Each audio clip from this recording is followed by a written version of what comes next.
आज मैं आपके लिए लेकर आया हूँ मीट द स्पार्टन्स मूवी की कहानी को। तो कहानी की शुरुआत में हम एक ओल्ड स्पार्टन को देखते हैं जो नवजात बच्चों को मार रहा होता है क्योंकि उसे उसके मनपसंद का कोई भी बच्चा नहीं हो रहा था। दरअसल स्पार्टन को एक ऐसा बच्चा चाहिए जिसकी बॉडी सलमान खान की तरह हो और दाढ़ी पुष्पा की तरह, लेकिन उसके घर में पहले जो बच्चा पैदा होता है वो एक मेंढक की तरह दिखता है, इसलिए स्पार्टन उसे फेंक देता है। दूसरा बच्चा दिखने में तो ठीक ठाक था लेकिन उसकी बॉडी जॉन इब्राहिम की तरह नहीं थी, इसीलिए ओल्ड स्पार्टन उस बच्चे को एक फैमिली को अडॉप्ट करवा देता है और तीसरा जो उसका बच्चा होता है उसे वो रख लेता है क्योंकि वो बच्चा सिक्स पैक और दाढ़ी लेकर पैदा हुआ था और उसके पास एक मस्क्यूलर बॉडी था। इसीलिए ओल्ड स्पार्टन उस बच्चे को एक्सेप्ट करता है और उस बच्चे का नाम रखता है लियोनिदास। अब ऐसे ही कुछ और साल गुजर जाता है और हम देखते हैं कि लियोनिदास को उसके ग्रैंड मदर युद्ध कला सिखा रहा होता है। इसी दौरान लियोनिदास उसके ग्रैंड मदर के जबड़े में एक पंच मारता है जिससे उसके ग्रैंड मदर के 32 दांत ही बाहर निकल जाता है। अब ऐसे ही फिर से कुछ और साल गुजर जाता है और हम देखते हैं कि लियोनिदास अभी काफी बड़ा हो चुका है लेकिन उसकी ट्रेनिंग अभी तक खत्म नहीं हुई। यहाँ पर उसको ट्रेन करने के लिए उसके ऊपर कोड़े बरसाया जाता है और उसके अखरोट में डॉग फूड लगाकर उसे एक कुत्ते को खाने के लिए छोड़ दिया जाता है जो कि दिखने में काफी घिनौना है और इससे लियोनिदास को काफी दर्द भी होता है।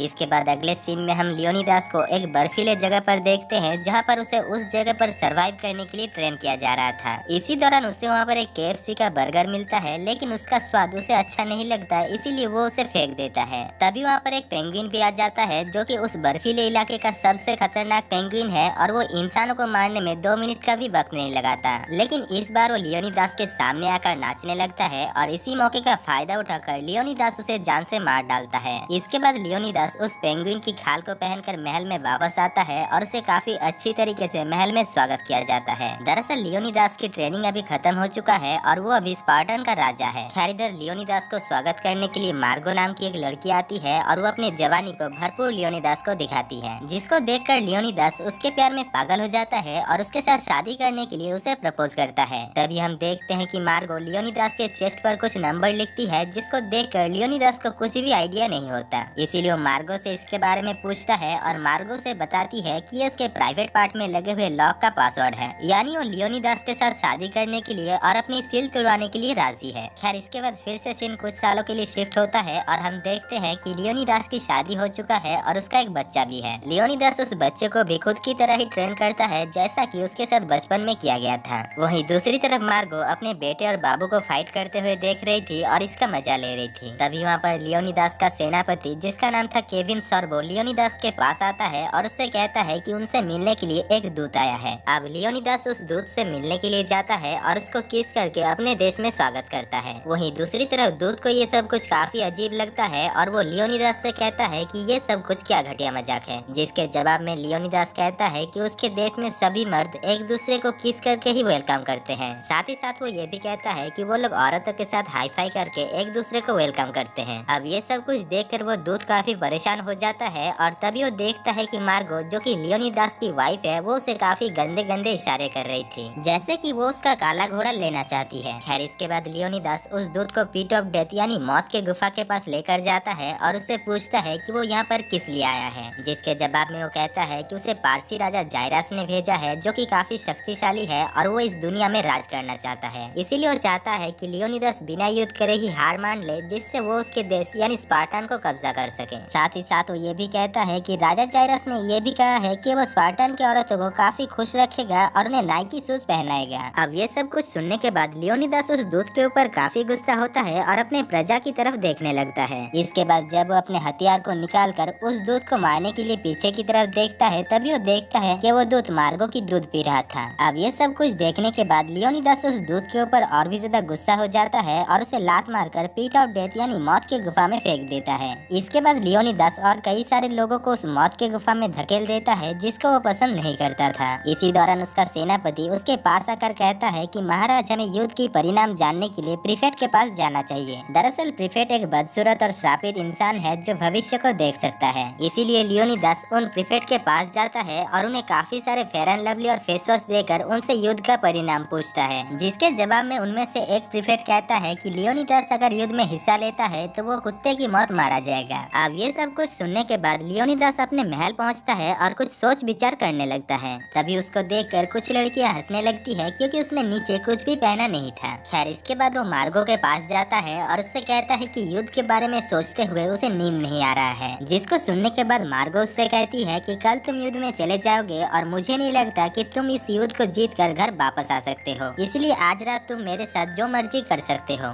इसके बाद अगले सीन में हम देखते हैं कि लियोनिदास मार्गो के साथ कुछ करने लगता है, लेकिन मार्गो ने जो सोचा था लियोनिदास उसका उल्टा ही करता है। लियोनिदास अगले ही दिन युद्ध में जाने के लिए मार्गो को गोदी में उठाता है और उसको लेकर पुशअप्स करने लगता है। खैर इसके बाद अगले ही दिन लियोनिदास अपने सेनापति के पास आकर कहता है कि उसे युद्ध में 300 सेना की जरूरत है, लेकिन इसके जवाब में सेनापति कहता है कि उनके पास सिर्फ 10 ही सेना है, क्योंकि कोई भी किंग जायरस के साथ लड़ना नहीं चाहता है। तभी लियोनिदास देखता है कि वहाँ पर एक लड़का आ रहा था जो कि दरअसल सेनापति का बेटा, जिसका नाम सोनियो है। खैर लियोनिदास उसे युद्ध में चलने के लिए कहता है, लेकिन सेनापति कहता है कि वो मेरा बेटा है और वो युद्ध में लड़ने नहीं जाएगा। पर फिर भी लियोनिदास किसी तरीके से अपने सेनापति को राजी कर लेता है और उसके बेटे को युद्ध में लेकर जाता है। इसी दौरान वहाँ पर लियोनिदास की वाइफ मार्गो पहुँच जाती है और वो लियोनिदास को एक मंगलसूत्र पहनाकर उसे युद्ध को जीत कर वापस आने के लिए कहती है। तभी वहाँ पर टेरिटो नाम का एक पंडित आता है और वो लियोनिदास से कहता है कि किंग जायरस काफी ज्यादा शक्तिशाली है और उससे जीतना नामुमकिन है, इसलिए वो लियोनिदास को उसके सामने हार मानने के लिए कहता है। लेकिन लियोनिदास हार मानने से मना कर देता है और वो अपने सेना के पेट में सिक्स पैक बनाकर उन्हें भी स्ट्रॉन्ग बना देता है। इसी दौरान हम देखते हैं कि टेरिटो किंग जायरस को एक मैसेज करता है, यानी वो दोनों एक दूसरे के साथ मिले हुए हैं। खैर इधर लियोन अपने सेना को लेकर किंग जायरस के ऊपर हमला करने के लिए नाचते हुए वहाँ से निकल पड़ता है।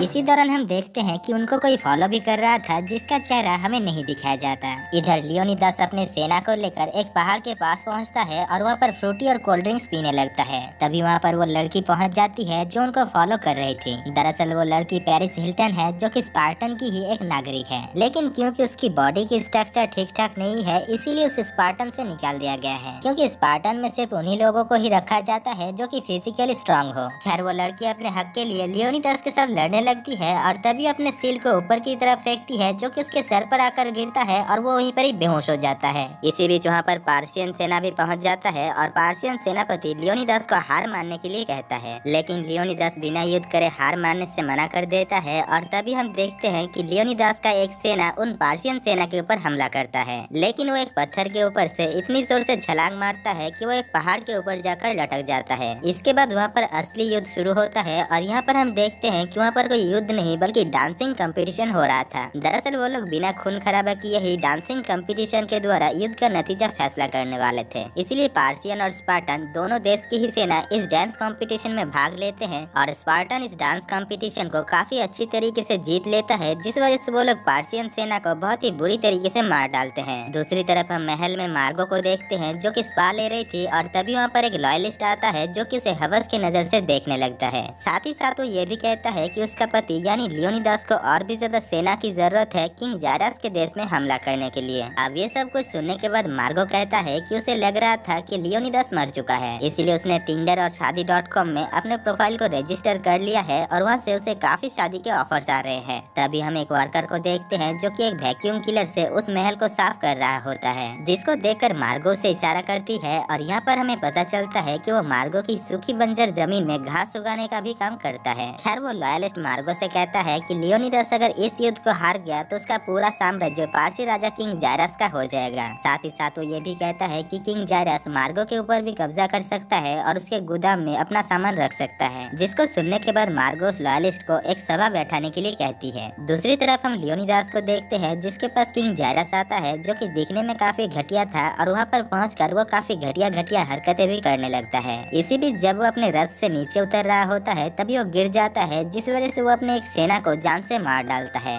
जिसको देखकर हमें पता चलता है कि किंग जायरस काफी ज्यादा खतरनाक राजा है। खैर किंग जायरस लियोनिदास को लड़की और दारू की लालच देकर उसे इस युद्ध में हार मानने के लिए कहता है, लेकिन लियोनिदास हार मानने से मना कर देता है, जिस वजह से किंग जायरस अपने एक औरत सेना को उस मोटे आदमी के पास भेजता है और वो औरत उस मोटे आदमी के ऊपर हमला करके उसके दोनों आंखों को ही नोच लेती है। दूसरी तरफ हम मार्गो को देखते हैं जिसके पास पंडित ट्रेटो आता है और मार्गो के हाथ से ग्लास को लेकर उसके अंदर मौजूद ड्रिंक को पीने लगता है। अब पूरा पानी पीने के बाद वो मार्गो से कहता है कि ये पानी काफी टेस्टी था, लेकिन इसमें नमक थोड़ा ज्यादा था। जिसको सुनने के बाद मार्गो उससे कहती है कि उसने जो पिया वो कोई पानी नहीं बल्कि उसकी यूरिन है। खैर इसके बाद मार्गो उससे कहती है कि उसके हस्बैंड यानी लियोनिदास को और भी ज्यादा सेना की जरूरत है, लेकिन कोई भी सेना युद्ध में जाना नहीं चाहता है। इसीलिए मार्गो फैसला करती है कि जो भी सेना युद्ध में जाने के लिए तैयार होगा मार्गो उससे अपने गोदाम में सामान रखने के लिए देगी। इधर हम सोनियो को देखते हैं जो लियोनिदास के पास आकर कहता है कि किंग जायरस को उनके खुफिया अड्डे के बारे में पता चल गया है और वो कभी भी अपने 1 लाख सेना को लेकर यहाँ पर आ सकता है और हमारे पास सिर्फ 10 ही सेना है। अब ये सब कुछ सुनने के बाद लियोनिदास समझ जाता है कि वो इस युद्ध में हार जाएगा, पर फिर भी वो हार नहीं मानता। इसी दौरान वो अपने मोटे और अंधे सेना को अपना मंगलसूत्र देता है और उसे मार्गो के पास पहुँचाने के लिए कहता है। इसके बाद थोड़ी देर में वहाँ पर पारसी सेना और किंग जायरस पहुँच जाता है और वो लियोनिदास को उसके सामने सर झुकाने के लिए कहता है। लेकिन लियोनिदास जब सर झुकाने से मना कर देता है तभी किंग जायरस उससे कहता है कि उसके शूज के लेस खुले हुए हैं। इसीलिए लियोनिदास अपने शूज को बांधने के लिए नीचे की तरफ झुकता है और राजा जायरस ये सब कुछ देखकर अपने सेना से हाई फाई करता है, क्योंकि उसने लियोनिदास को उसके सामने झुका दिया है। इधर लियोनिदास और उसका सेना भी किंग जायरस के ऊपर हंसने लगता है, क्योंकि स्पार्टन में सिर्फ लड़कियां ही हाई फाई करते हैं। खैर अपने ऊपर हंसते हुए देखकर किंग जायरस काफी गुस्सा हो जाता है और वो कॉल करके अपने 1 लाख सेना को बुलाने लगता है। दूसरी तरफ हम मार्गो को देखते हैं जो सभी सेना के पास आकर उन्हें अपना सामान दिखाता है और उन्हें युद्ध में जाने के लिए राजी करता है। इधर हम स्पार्टन को देखते हैं जो पार्शियन सेना के ऊपर हमला करता है और एक एक करके पार्शियन सेना को मारने लगता है।